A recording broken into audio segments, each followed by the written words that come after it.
Hello guys, നമ്മളിന്ന് പാടം കാണാൻ പോട്ടോ. പാടത്ത് തന്നെ നമ്മളൊരു കുളമുണ്ട്. അപ്പോൾ നമുക്ക് കാണാൻ പോവാം. അപ്പോൾ നമ്മൾ പാടം തുടങ്ങുന്നത് കേട്ടോ, ഈ തോട് കഴിഞ്ഞാൽ നമ്മൾ പാടം തുടങ്ങുന്നത്.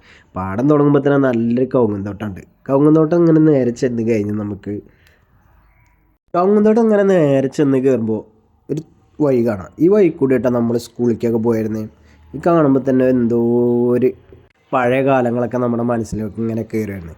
അങ്ങനെ നമ്മൾ ചെന്നപ്പോഴാണ് നേരെ മുന്നിലൊരു നായ കേട്ടോ. നായ കുറച്ചുകൊണ്ട് ഇങ്ങനെ ഇരിക്കുന്നുണ്ട്. നോക്കുമ്പോൾ അത് നായ നമ്മൾ പിന്നാലെ കൂടി. പിന്നെ നമ്മൾ നേരെ ബാക്കോട്ട് ഓടിയിട്ടോ.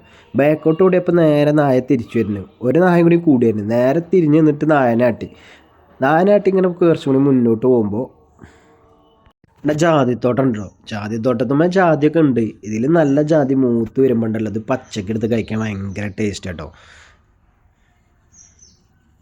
ജാതിയൊക്കെ നന്നായിട്ട് കായ്ച്ചിരിക്കുന്നുണ്ടോ, ഈ കാണുന്ന ജാതി.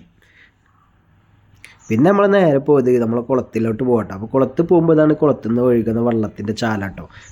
ചാലൊക്കെ വറ്റി തുടങ്ങിയിട്ടുണ്ട്. ഇതിലൊക്കെ മീനുകൾ ഒഴുകി പോയിട്ട് മഴക്കാലത്ത്. ഈ കാണുന്നതാണ് നമ്മുടെ അയ്യപ്പൻകുളമൊക്കെ മാറിപ്പോൾ പഞ്ചായത്തിൻ്റെ സ്വിമ്മിംഗ് പൂളായിട്ടുണ്ട് കേട്ടോ. സ്വിമ്മിംഗ് പൂൾ ആയതുകൊണ്ട് തന്നെ ഇതിലേക്ക് കന്നിറങ്ങണ ഭാഗമൊന്നും ഇപ്പം ഇല്ല. പണ്ട് ഇതിൽ സെൻറ്ററിൽ കന്നിറങ്ങണ ഭാഗമൊക്കെ ഉണ്ടായിരുന്നു.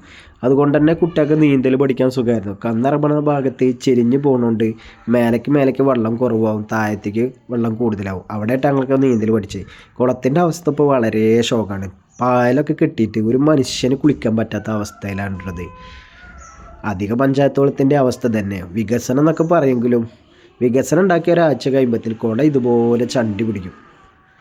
അപ്പോൾ ഇതൊക്കെ കാണുമ്പോൾ മനസ്സിന് ഭയങ്കര നൊസ്റ്റാൾജിയ ഫീലാട്ടോ. ഇവിടെ നിന്നൊക്കെ ഒരുപാട് കുളിച്ചിട്ടുണ്ട്. ഈ കാണുന്ന സ്ഥലത്ത് നിന്നെല്ലാം നേരെ ചാടിയൊക്കെ ഉണ്ടായിരുന്നു. എന്നിട്ട് നമ്മളിപ്പം പോകുന്നോളേ ഓളെന്തൊക്കെ കൈയ്യാലും കാണിച്ചുകൊണ്ട് നടക്കുന്നുണ്ട്. ഇതിലിട്ട സ്റ്റെപ്പ്, ഈ സ്റ്റെപ്പിൽ ഇറങ്ങിയിട്ട് ഇവിടെ തിരുമ്പിയെന്നൊക്കെ ഉണ്ടല്ലോ, ഒരുപാട് തിരുമ്പി കുളിച്ച സ്ഥലമാണ്. പക്ഷേ ഇതൊക്കെ കാണുമ്പോൾ മനസ്സിനൊരു വിങ്ങലാണ്.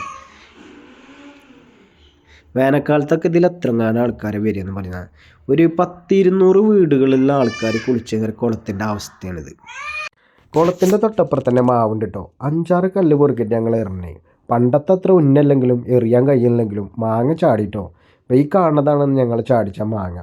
പിന്നെ ഇത് കൊണ്ടുപോയിട്ട് ഉപ്പിലിട്ട് കഴിക്കാം. ഒരു മാങ്ങ ഉള്ളതുകൊണ്ട് തന്നെ വെട്ടിയപ്പോൾ തന്നെ കുട്ടികളെടുത്ത് തിന്നാൻ തുടങ്ങിയിട്ടു. മാങ്ങ നമ്മൾ ഉണ്ടാക്കി കഴിഞ്ഞിട്ടാണല്ലോ ഇപ്പോൾ കാണണ്ടേ. മാങ്ങ നേരെ വെട്ടിണ്ടാക്കിയപ്പോൾ തന്നെ കുട്ടികളും മക്കളെല്ലാം അത് കഴിച്ചു. ഇതിലിഞ്ഞില്ല, നാളെ തരണോ എന്തോ ഒരു കഷ്ണം എടുത്തോളി.